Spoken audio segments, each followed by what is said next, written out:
चलिए 10 मिनट में जानते हैं कि कैसे काम करते हैं हमारे लंग्स और कैसे आती है वायु और जाती है कैसे।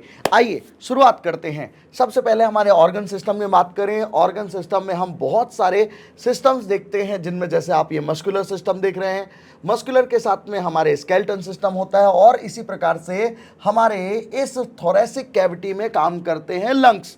इन लंग्स में अब जब आप देखेंगे तो हमारे पास एक जोड़ी लंग्स होते हैं, one pair of lungs diaphragm के साथ, जिसमें वायु का आना और जाना होता है।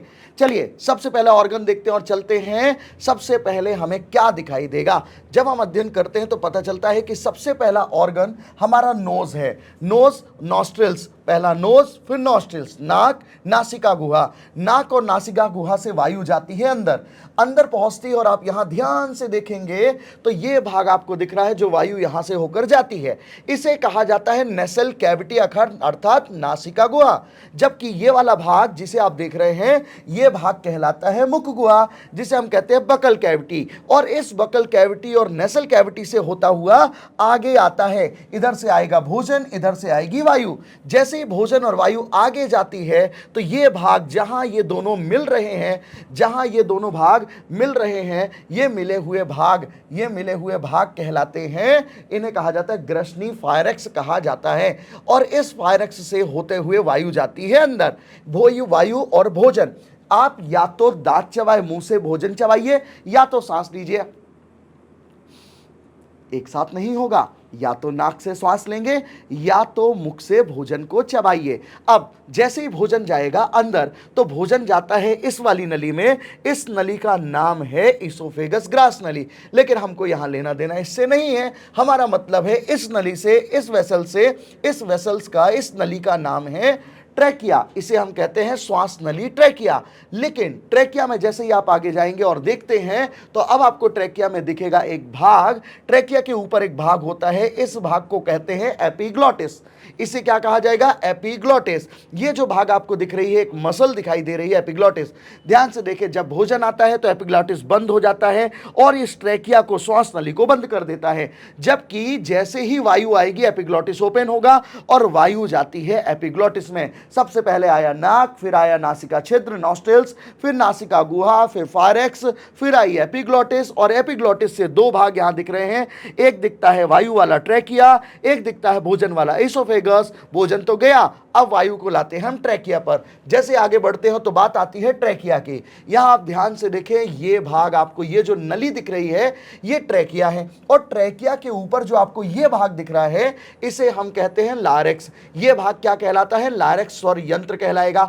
और जबकि इसके नीचे जो भाग आपको दिख रहा है ये भाग कहलाता है ट्रैकिया का, श्वास नली का, जो लगभग आपको 12 से 15 सेंटीमीटर लंबी नली मिलती है और जिस पर आपको ये छल्ले दिखाई पड़ते हैं जो कार्टिलेज के बने हैं। देखने पर लगता है ये रिंग होंगे, लेकिन ये रिंग नहीं, ये सी शेप्ड कार्टिलेज है जो आपको दिखाई देते हैं। तो ये बनती है ट्रैकिया, जिसे कहा जाता है श्वास नली। अब श्वास नली आगे बढ़ती है और दो भागों में टूटती है। दोनों फेफड़ों में जाएगी, क्योंकि हमारे पास एक जोड़ी फेफड़े हैं। अगर आप इन लंग्स को ध्यान से देखेंगे तो आपको सामने से पता चलेगा जो राइट वाला लंग है दायां, वो बड़ा और चौड़ा होता है, जबकि जो लेफ्ट वाला लंग है ये पतला और लंबा होता है। जहां पर ये ट्रैकिया दो भाग में बढ़ती है, जिसे ब्रोंकाई या हिंदी में श्वसनी कहते हैं। जबकि ये ब्रोंकाई आगे जब बढ़ती है तो बढ़कर आती है छोटे छोटे भाग में, जिसे कहा जाता है श्वसनिया, जिन्हें कहते हैं ब्रोंकियोल्स। और अंततः इन पर पाए जाते हैं एल्वोलाई, जिन्हें कहते हैं वायुकोष्ठ। ये जो एल्वोलाई हैं ये वो भाग होते हैं जहां एक्सचेंज ऑफ गैसेस होता है, अर्थात वायु का आना या जाना। अब सुनिएगा मेरी बात, अगर हम बोलते हैं कि फेफड़ों में वायु का आना या जाना होता है तो वायु का आना या जाना निर्भर करता है एक मांसपेशी पर। जैसे आप ध्यान से देखिए, ये जो आपको लंग्स दिखाई दे रहे हैं, जिनमें जो राइट वाला लंग्स है, ये राइट लंग आपको 3 भागों में टूटा हुआ दिखाई देगा, और जबकि बायां वाला जो भाग होता है ये 2 भागों में बनता है। अब इन लंग्स में वायु का आना या जाना एक मसल पर निर्भर करता है। अगर आप ध्यान से देखें, ये आपके सामने एक मसल है, इस मसल का नाम है डायफ्राम। जो फेफड़ों से नीचे की ओर होती है। ये जो डायफ्राम मसल है, इस डायफ्राम मसल का काम होता है वायु को लाना और ले जाना। ध्यान से देखिएगा, जब डायफ्राम मसल नीचे जाती है तो लंग्स फैलते हैं, जब लंग्स फैलते हैं तो वायु अंदर आती है, वायु अंदर आती है तो जो पसलियां हैं, रिब्स हैं, वो बाहर जाएंगी। पहले जब हमने श्वास लिया तो पसलियां, रिब्स बाहर गई, और जब मैंने श्वास छोड़ा तो रिब्स अंदर गई। यह निर्भर करता है डायफ्राम पर। डायफ्राम सिकुड़ते हैं, कॉन्ट्रैक्ट होते हैं तो लंग्स रिलैक्स फैलते हैं, लंग्स फैलते हैं तो पसलियां बाहर जाती हैं। अब उल्टा, डायफ्राम सिकुड़ रहे हैं तो लंग्स फैल रहे थे, लेकिन अगर डायफ्राम फैलता है तो लंग्स सिकुड़ते हैं, और लंग्स सिकुड़ते हैं तो वायु बाहर जाती है और पसलियां जो बाहर गई थी वो वापस अंदर आती हैं। तो इस तरीके से वायु का आना या जाना होता है। ध्यान रहे, जब हम वायु को लाते या ले जाते हैं तो वायु को लाने या ले जाने में हमारे लंग्स में कितनी वायु, भाई ध्यान रखिएगा, समान रूप से आधा लीटर वायु आती और जाती है। कितनी? आधा लीटर वायु आती और जाती है, जिसे हम नॉर्मली बोलते हैं वाइटल कैपेसिटी। क्या बोलते हैं?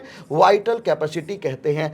अब जब वायु आधा लीटर आती है तो इसमें 78% ऑक्सीजन नाइट्रोजन आती है और 21% ऑक्सीजन आती है, जबकि 0.03% कार्बन डाइऑक्साइड आती है। लेकिन यह हुआ इनहेलेशन। यह क्या कहलाता है? इनहेलेशन कहलाता है, अर्थात वायु का आना कहलाएगा इनहेलेशन। और इसी प्रकार से वायु का जाना भी होगा। 78% नाइट्रोजन वापस जाती है, मतलब कोई भी यूज नहीं हुई। 17% यहां पर जाती है ऑक्सीजन, मतलब 4% यूज हुई। और कार्बन डाइऑक्साइड जाती है 4%। कितनी जाती है? 4% कार्बन डाइऑक्साइड जाती है, अर्थात सबसे ज्यादा ऑक्सीजन का यूज हुआ और कार्बन डाइऑक्साइड हो गई बाहर।